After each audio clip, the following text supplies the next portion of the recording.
제가 예전에 1박 2일로 목회자 세미나를 간 적이 있어요. 거기에서 참 아침부터 저녁 늦게까지 강사분들이 와서 세미나를 하는데 참 유익한 시간이었습니다. 그리고 자는데 방방마다 목사님들 한 서너 명씩 들어가서 이렇게 자는데 참 하루 일과가 피곤하고 힘드니까 저는 또 원래 좀 일찍 자는 버릇이 있어요. 새벽 기도 때문에 이제 뭐 다른 목사님도 그러겠지만 일찍 자가지고 좀 눕자 이렇게 해서 씻고 딱 누는데 이 두 분이 옆에서 잠을 안 자고 계속 얘기를 하는 거예요.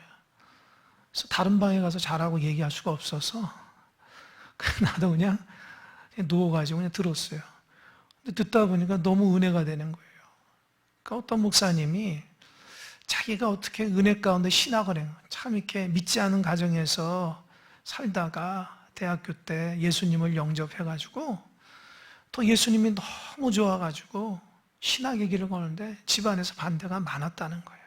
그래도 하나님의 은혜 가운데 다 신학을 하고 신학하는 가운데 교회에서 귀한 자매를 만나서 결혼도 하고 그래서 가정을 이루어가는데 참 어려운 점이 많았다는 거예요. 목회 이제 부교육자 생활하면서 여러 교회를 거치면서 많은 것도 배우고 힘들고 또 그런 과정 가운데서도 하나님의 은혜 주셔서 개척을 하게 됐대요.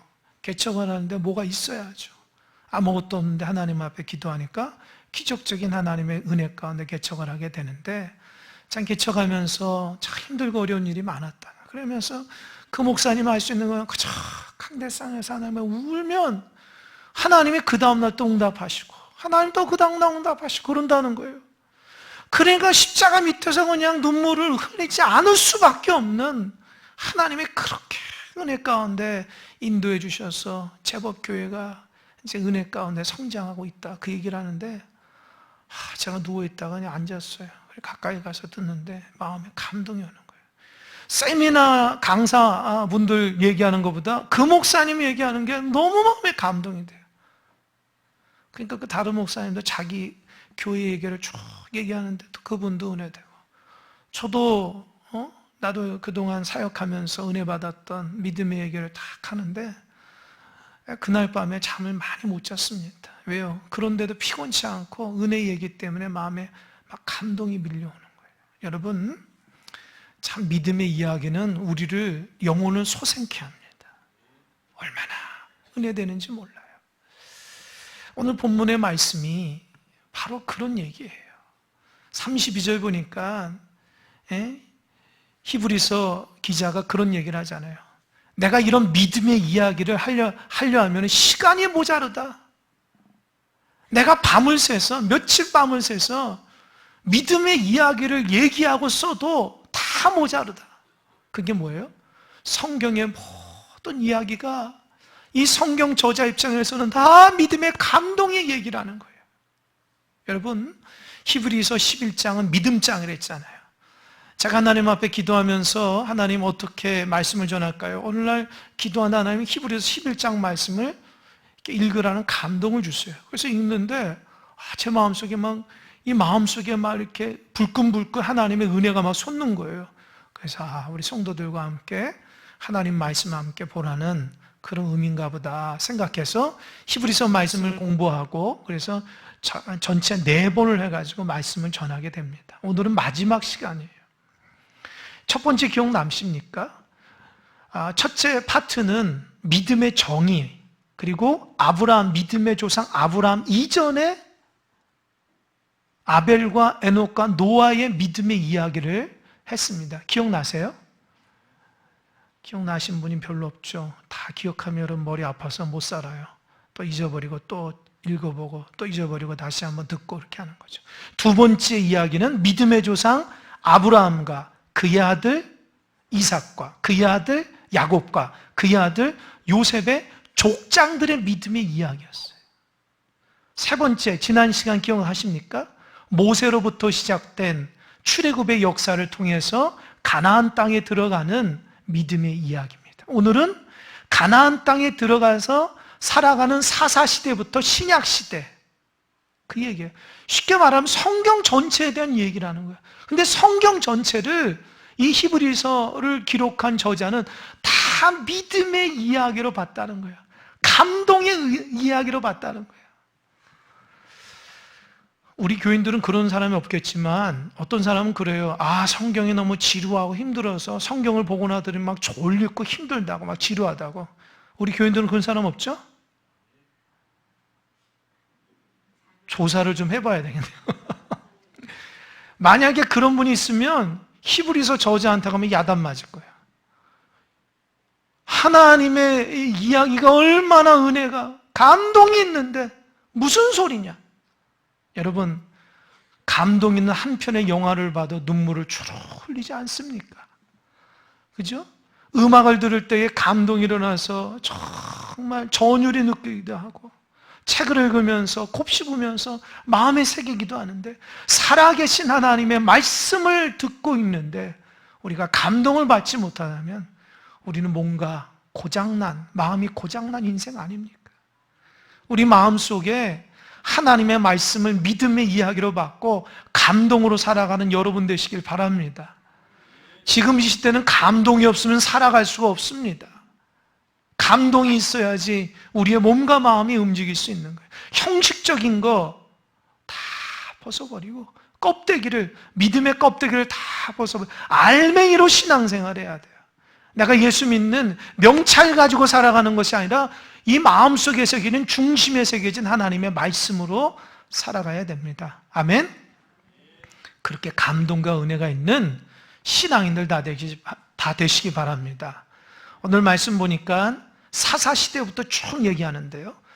사사시대가 뭡니까? 왕은 아니지만 나라가 힘들고 어려운 가운데 있을 때에 하나님의 특별한 은혜로 나라를 구한 사람이 사사예요.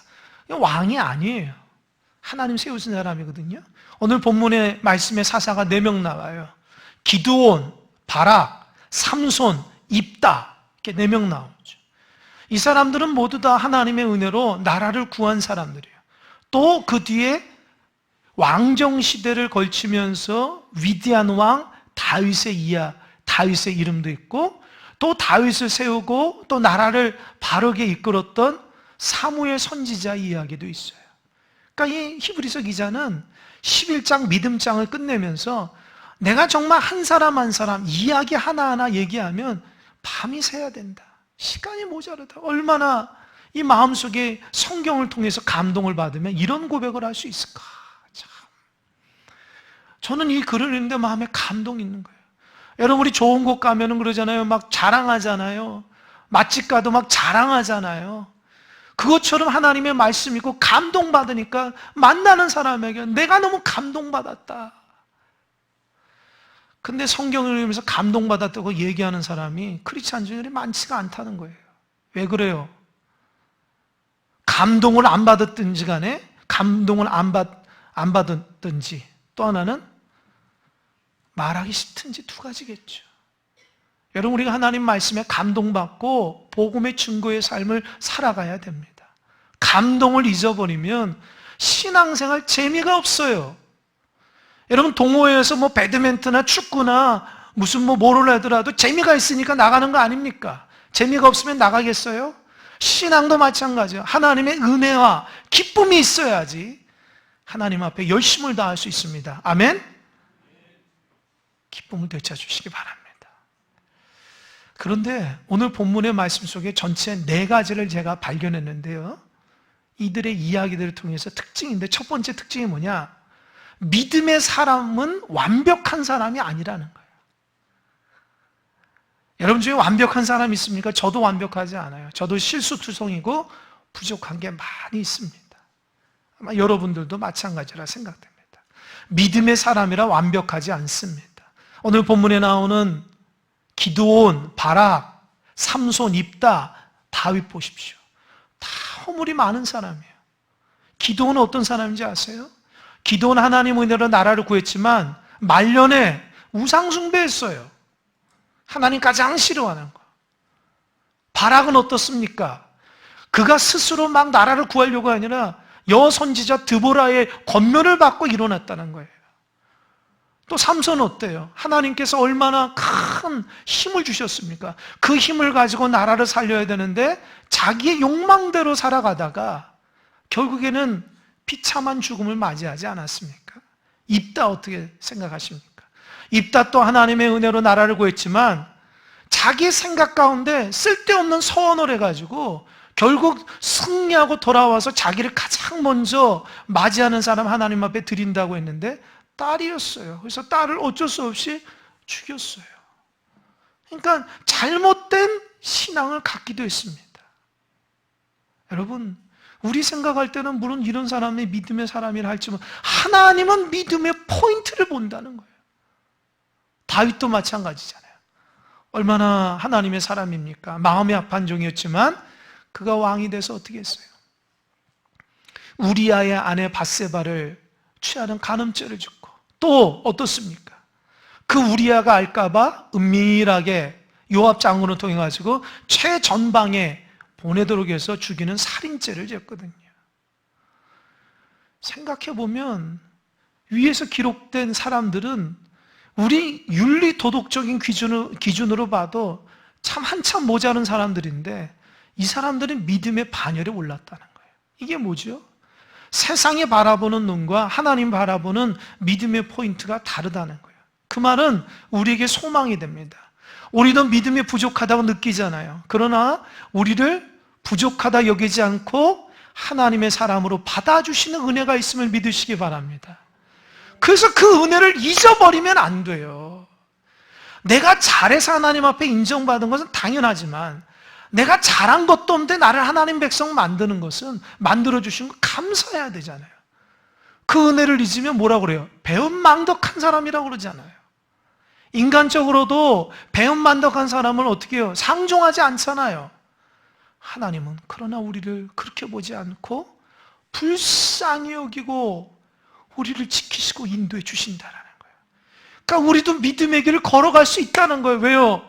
우리가 행한 거 부족하지만 하나님은 우리를 이쁘게 봐주시는 거예요. 긍휼과 자비의 눈으로 봐주시는 거예요. 그래서 우리의 소망은 하나님이고 예수 그리스도임을 믿으시기 바랍니다. 아멘. 절대로 포기하지 마세요. 나는 죄가 많고 하나님 앞에 부족하고 연약해서 하나님 앞에 쓰임받을 수 없다. 맞아요. 그러나 그곳에 하나님의 은혜가 있습니다. 다시 거듭남의 역사로 믿음 가운데 달려가시기 바랍니다. 넘어진 사람들이 있어요? 넘어져서 무릎이 까지고 손바닥에 더러워진 사람도 있습니까? 일어나십시오. 털면 되잖아요. 손 씻으면 되잖아요. 무릎 약발하면 되잖아요. 넘어지지 마시고 주님의 은혜 가운데 믿음의 길을 다시 힘차게 달려가는 여러분 되시길 바랍니다. 두 번째로 믿음의 사람은 믿음으로 승리를 맛보았던 사람이에요. 이게 중요해요. 승리한 포인트가 뭐냐? 믿음이에요. 오늘 본문의 말씀 33절에 34절 보니까 믿음으로 나라를 이겼대요. 인간적인 눈으로는 믿음으로 나라를 이길 수 없지만 믿음으로 나라를 이겼어요. 도저히 의를 행할 수 없는 그런 상황 속에서도 하나님이 믿음을 주셔서 의를 행하는 사람도 있다는 거예요. 하나님의 약속을 받을 수 없는 상황이지만 또 믿음으로 인내하며 주님의 영광 가운데 약속을 받고 승리한 사람도 있어요. 또 33절 마지막에 뭐라고 했어요? 사자의 입을 봉했다는 거예요. 믿음으로. 또 44절에서는 뭐라고 했습니까? 불의 세력 가운데서도 승리하고 칼날을 믿음으로 피하기도 하고, 그죠? 또 연약하지만 하나님의 은혜로 강해서 승리하고, 전쟁에서 이방인들을 이길 수 있는 것이 모두 다 믿음이었다는 거예요. 그러니까 여러분, 전쟁은 무기와 군사가 아니라 성경에 보면 믿음의 원리가 있다는 거예요. 아멘? 우리도 마찬가지예요. 우리도 신앙생활이 영적 전쟁인데 영적 전쟁을 이기려면 어떻게 해야 돼요? 믿음이 있어야 돼요. 믿음 잃어버리면 지는 거하고 똑같아요. 마음 자세부터 달라져야 돼요. 하나님을 향한 믿음으로 승리해 나가야지. 나는 이미 졌다, 패배자. 그게 사단이 제일 좋아하는 성도예요. 여러분, 하나님이 좋아하는 성도가 돼야지 사단이 좋아하는 성도가 되겠으면 좋겠습니까? 사단이 여러분 보면서 쟤는 내 밥이야. 조금만 툭 건너도 넘어져. 믿음 생활에도 걱정 마. 하나만 쏙 빼면 다 넘어지니까. 그런 사람 되면 안 됩니다. 하나님 볼 때 인정받아야 돼요. 욥에게 하나님이 욥을 인정하되 어떤 고난이 와도 저 욥은 나를 원망하지 않아. 어떤 시련이 와도 반석 같은 믿음으로 잘 달려갈 거야. 하나님께서 인정받는 여러분 되시길 바랍니다. 아멘. 부끄러움 당하지 마세요. 정말 믿음으로 승리해야지. 부끄러움 당하면 정말 우리의 신앙이 보잘것없잖아요. 그 33절, 34절 내용 중에서 두 인물만 제가 꼬집어서 얘기하자면, 첫째는 33절 마지막에 사자의 입에서 믿음으로 승리한 다니엘의 이야기거든요. 다니엘 6장의 말씀이거든요. 여러분, 다니엘은요, 바벨론의 포로로 끌려간 사람이에요. 바벨론이 유다를 점령하면서 이 바벨론이 어떤 정책을 세웠냐? 유다를 민족 말살을 시켜야 되겠다. 그래서 어떻게 하냐? 교육을 통해서 그들을 완전히 유대교 정신, 히브리 정신을 말살해야 되겠다. 그래서 포로 가운데 왕족이거나 귀족 중에서 잘 나가고 촉망되는 젊은이를 끌어가는 거예요. 그래서 그들에게 바벨론식으로 문화를 교육시켜서 그들 가운데 유다 나라를 다스려서 민족을 완전히 말살하고 바벨론을 숭배하게끔 했거든요. 그런데 다니엘은 어떠는 거예요? 믿음의 사람이니까 바벨론에 끌려가도 하나님의 원리대로 한다. 모든 사람들은 바벨론 눈치를 보면서 잘 살아가려고 하는데 그런 어떤 처세술에 능하지 않고 오직 다니엘은 하나님의 말씀만 지켜내며 목숨 걸고 믿음 지키니까 하나님 그를 이렇게 높여주셨어요. 본문의 말씀이 이 다리오 왕 때, 바사나라 다리오 왕 때의 사자굴에 던져진 사자의 다니엘 얘기거든요.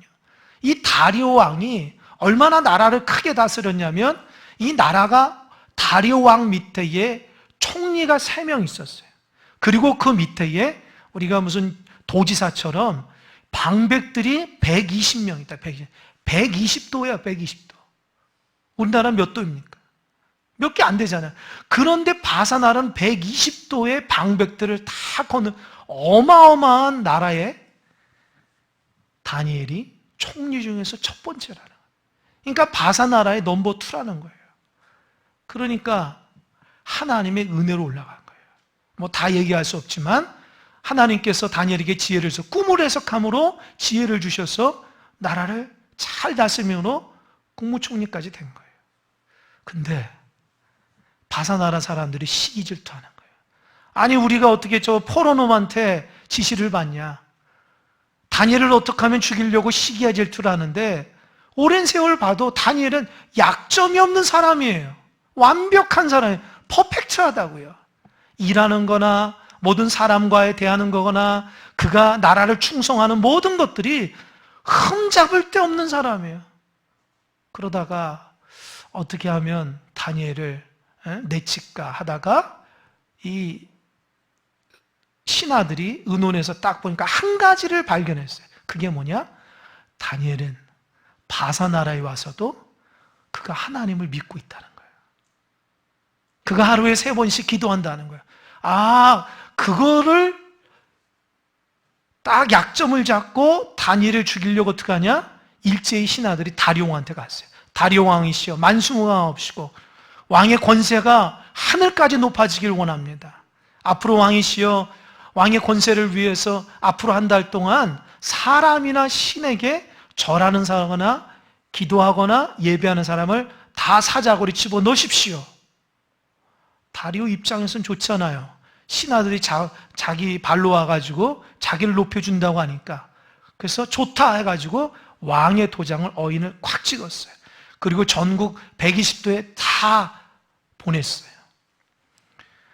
다니엘이 그걸 알면서도 성경을 보니까 집에 가서 어떻게 했어요? 창문을 열고 예루살렘 창문을 열고 그것에서 평상시 기도한 대로 기도했다는 거예요. 이것 때문에 다니엘이 걸립니다. 여러분 말씀을 묵상하면서 그 생각 들어요. 이건 지극히 인간적인 생각입니다. 아니 다니엘이 참 미련하다. 한 달 동안 문 닫고 기도해도 되잖아. 꼭 생색 내려고 문 열고 기도해? 한 달 동안 기도하면은 죽는다고 하니까 아니 국무총리니까 좀 이렇게 눈치 좀 살펴가지고 한 달 동안 잘 있다가 한 달 후에 열심히 하나님 앞에 기도하고 예배하지 굳이 왜 창문을 열고 다른 사람이 다 보는데도 사자굴에 들어가는 것처럼 그렇게 문을 열고 기도하지? 혹시 여러분도 제가 말한 것에 동의하신 분 있습니까? 그게 인간적인 신앙생활이에요. 아직도 인간적인 생각으로 하나님 보는 거예요. 다니엘은 아닙니다. 이제껏 내가 포로로 끌려와서 이만큼 된 것도 하나님의 은혜인데 내가 하나님을 등진다고? 내가 세상의 논리대로 살아간다고? 오늘 본문의 말씀처럼 구차하게 살기 싫다 나는. 믿음 지키며 살고 싶다. 내가 이 정도 온 것도 하나님의 은혜인데 그 며칠간 더 권세를 누리려고 자긴 싫다는 거예요. 여러분, 이게 믿음입니다. 아멘? 여러분, 생산적인 생각으로 신앙생활 하지 마세요. 하나님 기뻐하지 않습니다. 믿음의 원리를 가지고 살아가야지 세상의 생각이 믿음인연 포장돼서 살아가면 안 됩니다. 다니엘이 결국 걸렸어요. 왕 앞에 끌려갑니다. 다리오 왕이 안타깝게 생각해요. 다니엘아, 왜 너 그랬니? 내가 너를 신뢰하는데. 고민합니다. 신하들이 왕이시여, 왕께서 도장 찍은 서류가 여기 있습니다. 빨리 다니엘을 사자굴에 넣으십시오. 다리오 왕이 어쩔 수 없이 사자굴에 집어넣으면서 다리오 왕이 뭐랬는지 아세요? 다니엘아, 너가 믿는 하나님이 돌보시기를 바란다. 그러니까 다니엘이 왕까지 감동시킨 사람이에요. 하루 동안 밤새도록 다리오 왕이 잠을 못 자는 거예요. 새벽에 일찍이 왕이 사자굴에 와서 부릅니다. 다니엘아, 다니엘아, 살아있냐? 대답을 안 해요. 다니엘아, 살아있냐? 다니엘이 대답을 안 해요. 네, 하나님의 사람 다니엘 여기 있습니다. 내가 믿는 하나님이 간밤에 천사를 내려보내셔서 사자 입을 봉했습니다. 그래서 내가 이렇게 무사합니다. 다리오 왕이 감동받아. 너가 믿는 하나님을 찬양한다. 사자굴에서 다니엘을 꺼내고 다니엘을 모함했던 신하들을 딱 집어넣으니까 뼈도 없이 다 사자가 먹었다는 거 아닙니까? 믿음으로 이겨난 거예요. 아멘? 여러분, 구차하게 살지 마십시오. 믿음의 길을 걸어가십시오. 하나님이 우리 인생을 책임져 주시지 세상이 우리 인생 책임져 주는 게 아닙니다. 아멘? 그런 믿음이 없다면 내가 정말 인간적으로 믿는 것인가? 다시 한번 점검해 보시길 바랍니다. 믿음으로 승리한 것이 세상의 논리로 승리한 게 아니라는 거예요. 또 히스기야 왕, 남유대 왕에서 하나님이 인정하는 몇 안 되는 왕 중에 히스기야 왕이 있었어요. 어느 날 아수르가 수없이 많은 군사들을 데리고 완전히 다 에워쌉니다. 히스기야가 그걸 보고 깜짝 놀라요. 어떻게 될지 몰라요. 하나님의 사람 이스라엘을 찾습니까? 어떻게 합니까? 기도합시다. 하나님을 의지합시다. 밤이 맞도록 하나님 앞에 기도하고 나가보니까 하룻밤 만에 18만 5천 명이 자기들끼리 싸워서 죽은 거예요. 할렐루야. 믿음으로 승리한 거예요. 연약하지만 강함. 여러분, 믿음이 하나님을 움직이는 무기입니다. 믿으십니까? 믿음이 없이는 하나님을 움직이지가 않아요. 하나님이 기뻐하는 포인트가 믿음이에요. 여러분, 세상에서 잘 살고 싶고 세상에서 잘 되고 싶은 사람 있습니까? 하나님을 움직이세요. 사람 움직이려고 하지 마시고.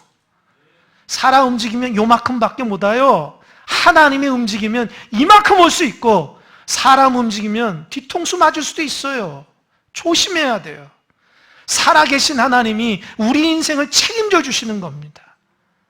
믿음의 이야기들은 이렇게 놀라워요. 세 번째, 믿음의 사람들은요, 믿음으로 고난을 이겨나갔습니다. 그게 35절에서 38절까지의 말씀이에요. 여러분, 믿음의 사람들은요, 고난이 와요. 왜 믿음대로 살아가는데 고난이 올까요? 성경이 그렇다는 거예요. 여러분 착각하지 마세요. 내가 믿음 생활 잘하니까 나에게 고난도 없고 하나님이 축복을 그냥 딱 주실 것이다. 맞기도 하고 틀리기도 해요. 아셨습니까? 하나님은 그 축복을 받을 만한 연단을 받아야지 축복을 주지. 축복 주면요 교만할까 봐 안 줘요. 자기 잘해서 한 줄 알고 하나님 영광 가운데 한 줄 알고 안 줍니다. 준 것도 빼앗아 가신 하나님이세요. 하나님은 그 축복을 받을 때에 이 모든 것이 하나님 것이라고 하는 고백하게끔 연단을 하셔요.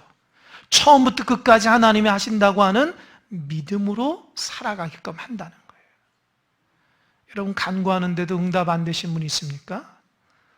왜 간구하는지 목적을 하나님 앞에 잘 따져보세요. 하나님의 영광을 위해서 그런지 나 잘 되려고 그런지 한번 따져보라는 거예요.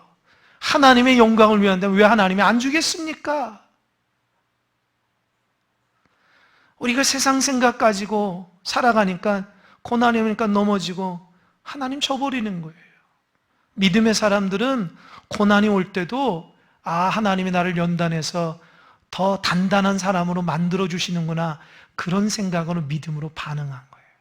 그래서 돌에 맞고 이사야 선지자는 톱으로 켰어요. 톱으로. 그렇게 죽었다는 거예요. 또 칼에 죽기도 하고 또 시험당하기도 하고 또 양과 염소의 가죽털, 털옷을 입고 집에 살지도 못하고 방황하고 유리하고 배고프고 고난 가운데 헤매면서 살았다는 거예요.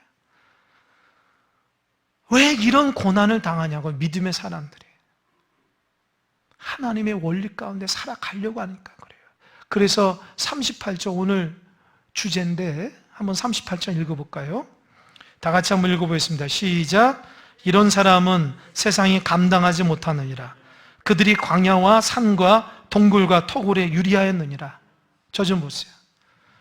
이런 사람, 믿음의 길을 걸어가는 사람들에게는 세상이 감당을 못한다. 그 말은 뭐예요? 믿음의 사람은 세상 원리로 살아가지 않는다는 거예요.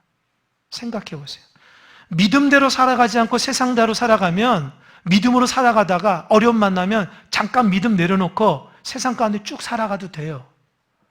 그러면 세상 사람이 좋아한다고요. 그러면 내가 원하는 거 세상에 얻을 수 있다고요. 고난 안 당할 수 있어요. 어려움 안 당할 수 있어요. 그런데도 믿음의 사람은 구차하게 그렇게 살지 않았다. 끝까지 믿음 못 들었다는 거예요. 세상은 지나가는 과정으로 생각했지 영원한 곳이라 생각하지 않았어요. 세상은 텐트 치며 사는 곳이지 영원한 나의 집은 저 하늘나라에 있기 때문에 세상의 원리 가운데 내 마음 다 뺏겨가지고 믿음 다 까먹고 살지 않고 나는 세상을 거쳐가는 과정이라 생각하는 믿음의 사람이었기 때문에 하나님만 바라보며 영원하신 하나님만 바라보며 영원한 하늘나라를 바라보며 살아갔다는 거예요. 아멘? 혹시 여러분 중에 세상이 감당하는 사람 많죠? 세상에 딱 맞는 사람 있죠? 세상 것이 좋고 하나님보다 세상에 더 좋은 것들 많이 보이고 근데 믿음도 잠깐 내려놓고 나가서 그렇게 살고 교회할 때는 믿음 쫓기 있고 그렇게 살고 싶은 사람 있지 않습니까? 아니 그렇게 살아가는 분 있지 않습니까? 여러분 오늘 말씀을 통해서 믿음의 사람들이 어떻게 살아가는지 보십시오.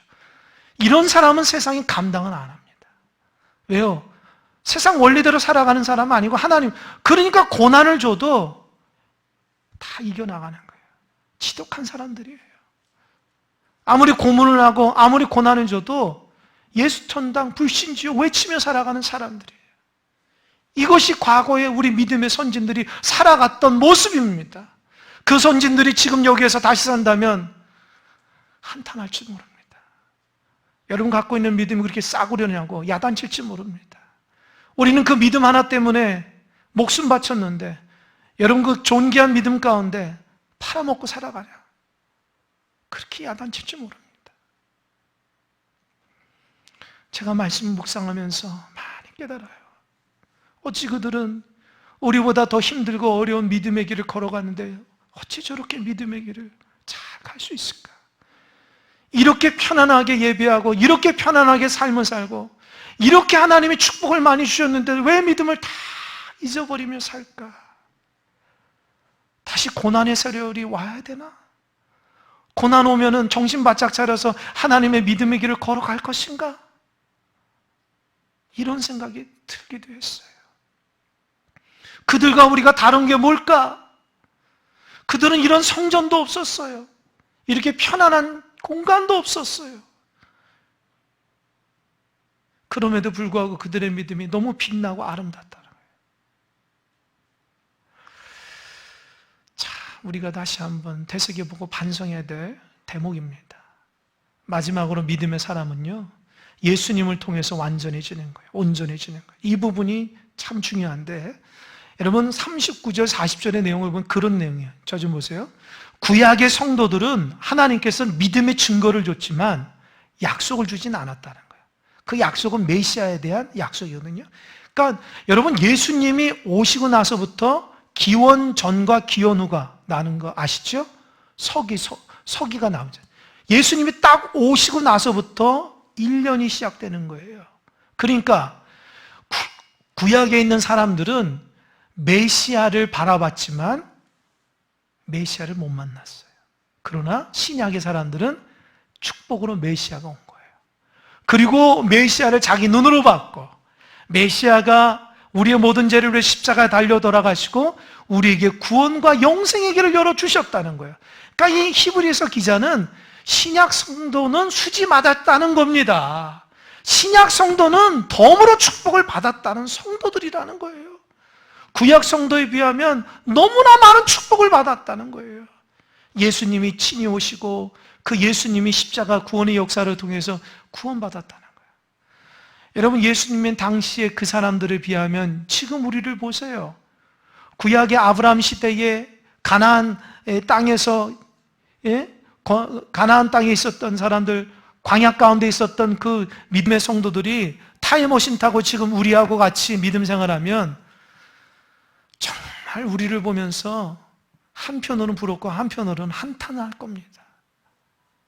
우리는 그 메시아를 보지도 못하며 살아갔는데 너희들은 메시아가 지나간 지 2000년이 돼서 얼마나 편하게 이렇게 믿음의 삶을 살아가는데 정말 감사하라고 기뻐하라고 하나님이 여러분들에게 놀라운 축복을 주셨다고 그 축복을 누리며 살아가라고 권면했을 거예요.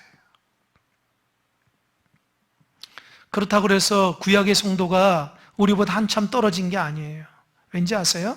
여러분 전체 성경을 보면 이 구약은 오실 메시아에 대한 내용이고 신약은 오신 메시아에 대한 이야기입니다. 기억나십니까? 그러니까 오실 메시아의 구약의 성도들은 메시아를 믿음으로 바라봐서 의롭게 여긴 거예요. 할렐루야! 메시아가 오지 않았지만 믿음으로 바라보고 하나님 앞에 인정받았다는 거예요. 그러나 신약의 성도들은 오셨잖아요. 메시아가. 오신 메시아를 믿음으로 영접했다는 거예요. 그냥 영접이 아니라. 그러니까 구약의 성도나 신약의 성도가 뭐예요? 다 믿음으로 바라보고 영접함으로 예수 그리스도 안에서 온전케 되는 역사가 일어났다는 거예요. 아멘? 그러니까 축복이 우리에게 있으면 뭐예요? 믿음으로 받으면 된다는 거야. 할렐루야? 할렐루야? 믿음이 없이는 안 된다는 거예요. 정리하겠습니다. 여러분, 이 말씀에 비하면 우리는 너무 많은 축복을 받고 있어요. 진짜 놀랍도록 축복을 받고 있는데 혹시 여러분 입에서 불평불만하고 살아가신 분 있습니까?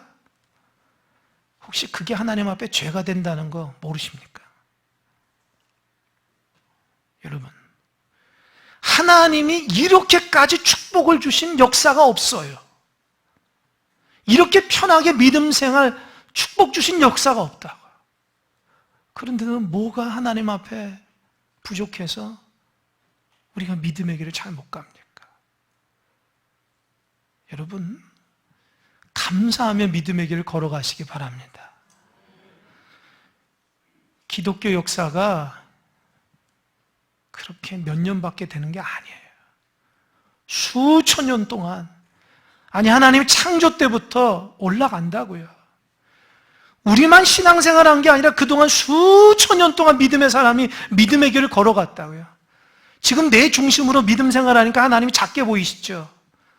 수천 년 동안 믿음의 사람이 하나님은 어마어마하게 크게 여기시고 하나님 영광 돌리며 그분을 위해서 목숨까지 바쳤던 수많은 사람들이 있다는 거 잊지 마시기 바랍니다. 여러분 믿음이 부끄럽지 않길 바랍니다. 하나님 살아계십니다. 내가 한 큰 사람 교회에서 믿음 생활하는 가장 복된 것이고 하나님 나에게 주는 놀라운 축복이라는 거, 내가 세상을 위해서 살아가는 것이 아니라 하나님의 영광을 위해서 오늘도 믿음의 길을 당당히 걸어가야 될 그 이유가 여기 있습니다. 혹시 방황하신 분들 오늘 이후로 방황하지 마시기 바랍니다. 세상 가운데 넘어진 분들 일어서시기 바랍니다. 하나님이 경고한 거예요. 오늘 말씀을 통해서 믿음으로 살아가라고, 믿음 까먹지 말라고. 얼마나 너희들이 축복받고 살아가는데 그 말씀한 겁니다. 주님의 은혜 가운데 믿음으로 승리하는 여러분 되시길 바랍니다. 아멘.